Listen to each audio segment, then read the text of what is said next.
Hola, ¿cómo están? Soy el profesor Emir García Ontiveros y quería, contarles un poquito cómo vamos a trabajar en esta unidad, en lo que queda de este tiempo que vamos a estar en cuarentena y trabajaremos muchas veces por medio de algún tutorial por video. Vamos a trabajar la unidad de ciudadanía digital. Esto tiene que ver un poco con el trabajo, con los datos, con la información, qué es un dato, qué es una información, cómo transmitirlo, cómo comunicarle a la otra persona algo, por qué medios, bien, el uso correcto de las herramientas de comunicación. Si tengo que usar un chat, ¿para qué lo uso? Si tengo que usar un foro, ¿para qué lo uso? Si uso una plataforma virtual, ¿para qué la uso? La idea es que entre todos podamos reflexionar sobre el buen uso y trabajo de estas prácticas. Repasando un poquito este tema, la idea es que vamos a trabajar el dato versus la información, la diferencia principal que hay entre uno y el otro. Algunos temas que están acá en este listado no los vamos a ver principalmente en este video, vamos a verlos por ahí en otro video. Pero bueno, este es un video introductorio. Vamos a ver el foro, vamos a aprender un poquito sobre el foro, sobre el correo electrónico, que a veces lo usamos mal, sobre el chat, que hoy está muy de moda y es algo que se usa bastante, y sobre las plataformas virtuales. Dejaremos para el próximo video lo que tiene que ver con las buenas prácticas de la información y los otros temas. Lo principal que tengo que saber de un dato y una información es que el dato no es lo mismo que una información. Por ejemplo, yo tengo un número, 35. ¿Bien? Si yo tengo el número por sí solo no me quiere decir nada. Eso es un dato. Nosotros en la vida real se utiliza dato e información como un sinónimo, pero en todo lo que tiene que ver con tecnología, el dato e información hay una diferencia principal. Entonces, supongamos que dato es 35. ¿Bien? Hay una entrada. La entrada puede ser un teclado, un mouse, e incluso una cámara, porque los datos pueden ser imágenes, sonidos. ¿Bien? Hay un proceso que eso lo hace la computadora, la tablet, el celular, los televisores smart, el aire acondicionado, el microondas, cualquiera de ellos son computadoras y hacen un proceso. Y hay una salida de información. En el caso de un microondas le pones 35 y son 35 segundos que va a andar. Y la información que te genera es que te calienta la comida, por ejemplo. En el caso de una computadora, alguien está cargando un listado de alumnos de una escuela secundaria de adultos, por ejemplo, y 35 puede ser la edad. Un médico está cargando en la computadora y el 35 puede ser los kilos de un hijo que viene de un paciente, ¿no? La salida es por donde muestro la información. Puede ser una pantalla, bien, puede ser una impresora que sale algo impreso, puede ser un parlante que sale un sonido. Y la información es, luego del proceso, se encuentra que, por ejemplo, 35 años, 35 kilos, el nombre de una persona no me quiere decir nada, Juan, por sí solo. Ahora, si yo estoy armando un listado de alumnos, el dato sería Juan, que es el nombre de un alumno. ¿Bien? Si yo pongo Juan en una hoja sola, no quiere decir nada. Bien. Principalmente esa es la diferencia entre dato e información. El dato no tiene un sentido por sí mismo, y la información sí. Vamos a cambiar de pantalla. Acá tiene un poco que ver lo que dijimos recién, que los datos son simples, no tienen sentido por sí solos. En el ejemplo que vimos antes, teníamos números, letras, ¿bien? Por más que yo tenga letras sueltas, o tenga letras que arman un nombre, por ejemplo, no me quiere decir nada. Si yo le doy un sentido a eso, esos datos pasan a ser información. Fueron procesados por una computadora, una tablet, un celular, una calculadora. Yo ingresé un 35, quiero sumar 35, me va a dar un resultado. Bien, un ejemplo simple de algo que tiene que ver con los datos procesados son, por ejemplo, los números de la caja de un supermercado. Caja 1, no es lo mismo poner 1. Voy a la caja 1, tiene un sentido ese 1. Está en la caja 1, es la primer caja. Los nombres de los alumnos de primero A son Juan García. No, por sí solo Juan García no es nada. Puede ser el nombre de un alumno, puede ser una persona que va a reservar un libro en la biblioteca, puede ser el usuario de Netflix. Bien, ahí ya tiene un sentido. Fue procesada esa información. Entonces, Juan García pasa a ser en estos momentos el nombre de un alumno, por ejemplo, el primero A. Habiendo aclarado un poquito estos dos conceptos, vamos a charlar un poquito sobre algunas de las herramientas. La primera que vamos a trabajar es el foro. Y lo voy a leer lo que dice acá. ¿Qué es un foro? Un foro consiste en una aplicación web que permite mantener discusiones, intercambiar información, preguntas, respuestas o dar opiniones online sobre diversos temas. La verdad que hoy en día se mezclan mucho los conceptos de foro, chat, comentario, y vamos a hacer un poquito la separación. El foro, supongamos que se usa para la educación. Bien, vamos acá a tener un ejemplo. El título del foro, por ejemplo, puede ser las plantas. Una descripción corta. Hoy trabajaremos las plantas, los diferentes tipos de plantas. Y acá una descripción, nombrando los diferentes tipos de plantas que existen y demás. Y puede terminar el foro con una pregunta. ¿Qué plantas tenés vos en tu casa? Entonces la gente empieza a comentar. Yo tengo esta, una rosa, un malbón, bla, bla, bla. Eso es lo que principalmente permite el foro. Hay un tema de discusión principal, que en este caso fueron las plantas. Hay un comentario que se escribió abajo en la descripción, que tiene que ver con qué se va a hacer. Y después hay una pregunta que nos permite trabajar eso para saber los conocimientos de la otra persona. Uno no puede preguntar, por ejemplo, ¿cuánto es 2 más 2? Porque todo el mundo va a responder 4, 4, 4, 4, 4, 4. En verdad el foro es público. Esa es una de las características que tiene el foro. Que si uno hace un comentario o un parámetro de algo, el foro es público. Si yo tengo que hacer preguntas que sean de respuestas que me den una información nueva y le den a los demás una información nueva. Esa es la diferencia principal que tiene un foro. Primero es algo estático que alguien pone y no está constantemente conectado para responderlo. El foro, acá hay un listado de un montón de herramientas que puede uno utilizarla para las escuelas, pero principalmente se utiliza mucho en escuelas para discusión de un tema.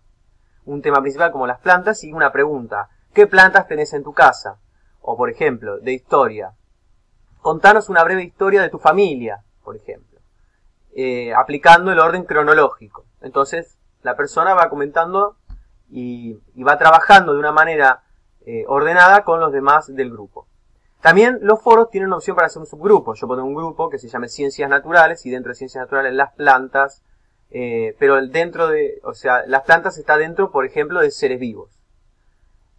Y dentro de los seres vivos están las plantas y los animales. Y yo puedo trabajar sobre las plantas y los animales, por ejemplo. Vamos a trabajar con otra cosa distinta ahora, que es el correo electrónico. Yo algo que no dije anteriormente, los foros, por lo general hay foros gratuitos y foros pagos. Hay foros que uno puede darse de alta y generarlos gratuitamente, que no tienen ningún costo, y puede trabajar en ellos. El foro muy conocido que existe en Argentina se llamó Taringa, en su momento, y se deformó un poco su uso, pero principalmente era para comentar un tema y que los demás opinaran y demás.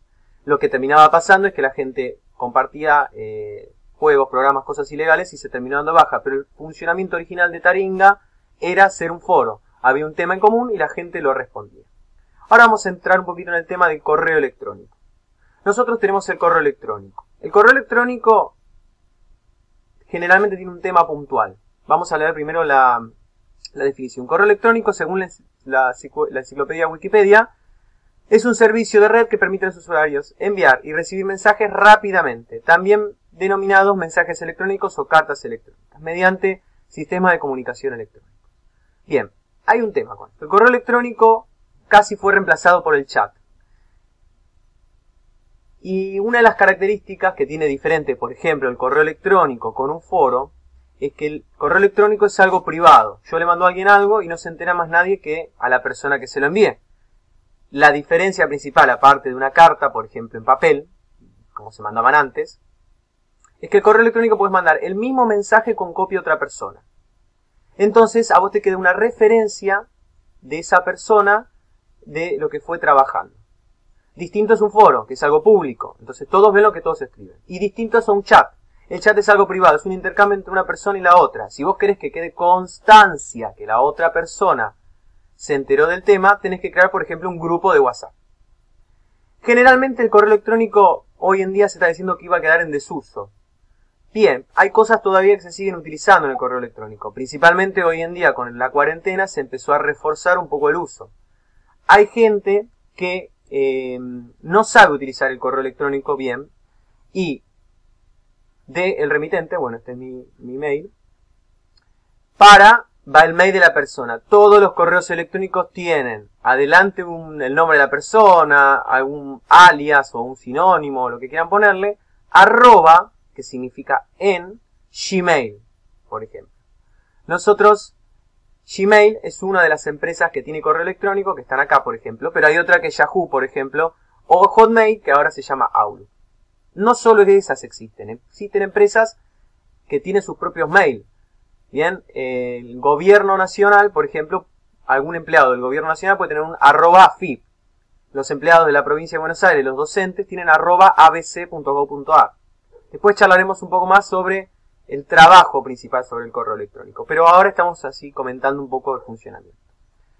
Mucha gente está acostumbrada a usar el chat. Entonces en el asunto pone todo el mensaje que escribiría en un chat de WhatsApp, por ejemplo. Mal. Porque el asunto es un breve mensaje corto. Por ejemplo, saludos. Por ejemplo, tengo la siguiente duda. Abajo, en el correo electrónico, se pone toda la descripción.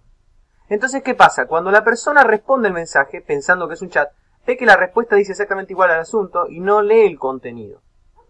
Es un problema eso porque no permite leer exactamente todo el contenido. En el correo electrónico se había dejado de usar y se utilizaba solamente por ahí para cosas más profesionales. A nivel vida común, digamos, el correo electrónico dejó de utilizarse porque era más cómodo usar el chat.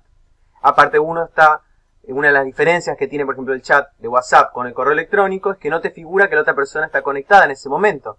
Porque la diferencia que puede tener el correo electrónico es que uno lo manda y puede tardar un montón de tiempo en responder que la otra persona se quede esperando.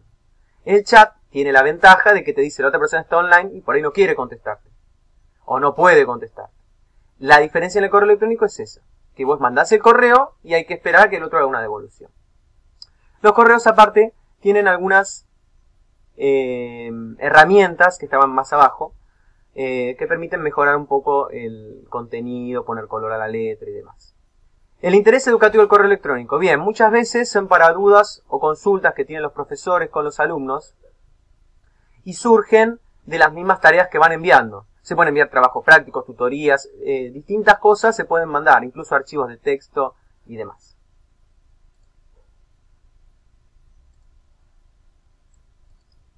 Vamos a trabajar ahora con el chat.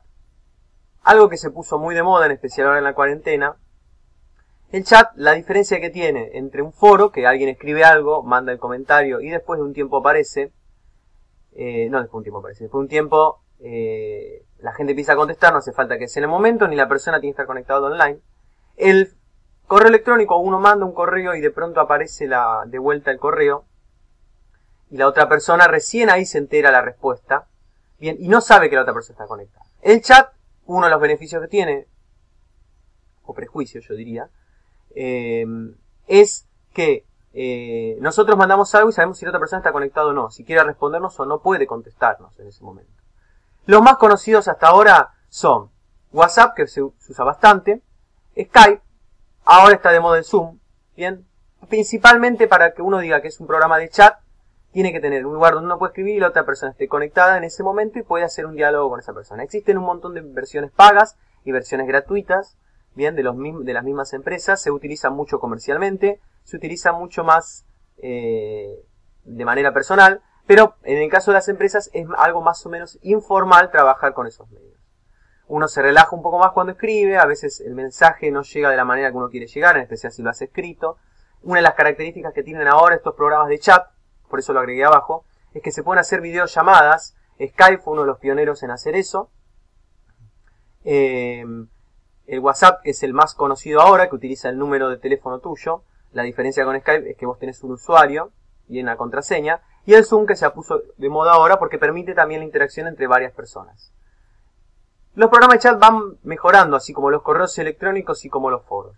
Por lo tanto, nosotros podemos trabajar con estas herramientas de una manera más personal. Uno puede charlar, puede tener una devolución en el momento, pero no dejan de ser cosas que se van, por ejemplo, acumulando. El correo electrónico es algo más ordenado. Vos mandas un mail y está la respuesta abajo. El chat, vos tenés un grupo y en el mismo grupo están hablando de naturales, sociales, lengua, matemática, etc. Y el problema que nos sucede es que de pronto tenemos un montón de listado de cosas y está todo mezclado. Justamente el correo electrónico, como tiene un asunto, vos tenés algo que está bien separado. Y el foro, una de las diferencias que tiene, aparte de estar offline, es que uno puede enviar y se pueden separar en muchísimos más temas que en un correo electrónico por asunto, y más, si no, uno tendría un montón de grupos en los chats, por ejemplo. Después vamos a trabajar un poquito lo que tiene que ver la parte educativa del chat. Tiene muchas herramientas, una de ellas es devolver trabajos en el momento, devoluciones en el momento. Los chats que existen hoy en día tienen que ver con la videollamada, se puede ver, puedes trabajar de una manera más ágil con las demás personas, puedes trabajar en grupos, puedes trabajar con imágenes, sin imágenes al mismo tiempo, podés mostrarte vos, podés mostrar a la otra persona, puntualmente que vos querés que diga algo. Bueno, podés trabajar de un montón de maneras, pero es todo online y en ese momento. Y nos queda por trabajar el tema de las plataformas. Hay plataformas que son gratuitas y hay plataformas que son pagas. Dentro de las gratuitas se encuentra Moodle, Microsoft Teams, Google Classroom, son las tres más conocidas y son gratis. Una de las pagas es Santillana Compartir. Básicamente una plataforma consiste en una página web de una actualización. Bien, la actualización es más fluida que por ahí otra página que es estática, se llama. Una de las características significativas es que también se maneja por cronología. Uno puede hacer un trabajo, puede ponerle un día, un horario, puede poner varios trabajos de distintas materias y todo. Y aparte de eso tiene un foro para compartir, tiene para poner comentarios, tiene para correcciones y devoluciones. Esto es muy parecido o una funcionalidad nueva de lo que son los blogs. Bien, la plataforma tiene muchas cosas similares a los blogs, por eso la definición la puse con blogs. Bien, una de las cosas que sirve es para la investigación, para tratar cuestiones académicas, concentrarse en un contenido puntual, por ejemplo, naturales, las plantas, y dentro de las plantas una explicación y demás trabajos. Las plataformas pagas, por ejemplo la de Santillana, tienen, aparte del contenido normal, que uno puede trabajar con el Word, con el Excel, con Google Documents, con Google Presentaciones, Google Hoja de Cálculo, pueden trabajar y tener, por ejemplo, contenido. La plataforma Santillana tiene los libros de Santillana, tiene actividades de Santillana, que por ejemplo la plataforma del Classroom o la de Microsoft Teams no lo tienen. Otra de las cosas es que uno puede interactuar también más fluido con los alumnos, puede dejar comentarios, puede subir videos. Hay todo un proceso de aprendizaje que uno puede trabajar que por ahí, con las otras plataformas como el correo electrónico, se hace un seguimiento mucho más separado, con los foros también. Los estudiantes pueden ser autores también dentro de las plataformas, tener su propio grupito, puedes hacer trabajos grupales, depende de cómo sea la plataforma, puedes hacer distintos proyectos y se manejan todos de una manera más simple y ordenada. Para trabajar en las escuelas prácticamente se está usando las plataformas, pero si uno quisiera utilizarla en una empresa, lo puede utilizar, no hay mucho problema. Otra de las cosas que tenemos es que puede haber que los profesores hagan devoluciones de los trabajos y los alumnos envíen sus trabajos y aparezca de manera más ordenada. Eso vamos a trabajar un poquito en lo próximo que viene, que es las buenas prácticas, bien, por decir, de la información. ¿Cómo enviar una información? ¿A quién se la dirijo? No es lo mismo mandarlo de una manera que de la otra. ¿Por qué es importante mandarlo correctamente? ¿Por qué principalmente? Porque para la corrección de un profesor tiene que estar ordenado. Pero cuando ustedes empiecen a mandar muchos trabajos se les va a hacer más desordenado tratar de reunir qué hicieron y qué no hicieron y defender su trabajo. Porque ustedes hicieron su trabajo y también es lógico que lo defiendan. Bueno, la verdad, espero que les haya servido el video. Sé que no es la mejor manera que tenemos para estar enseñando. Y bueno, los veo en el próximo video seguramente, que vamos a continuar con alguna de las prácticas y otro tipo de plataformas que existen. Por ejemplo, que es una Wikipedia, que es un wiki, digamos, que es un blog propiamente dicho. Y así vamos a trabajar un poquito más sobre eso. Nos vemos, a cuidarse, traten de salir con barbijos ahora. Cuidar a los demás también es parte del cuidado de uno. Si nos cuidamos entre todos, vamos a salir adelante. Nos vemos pronto.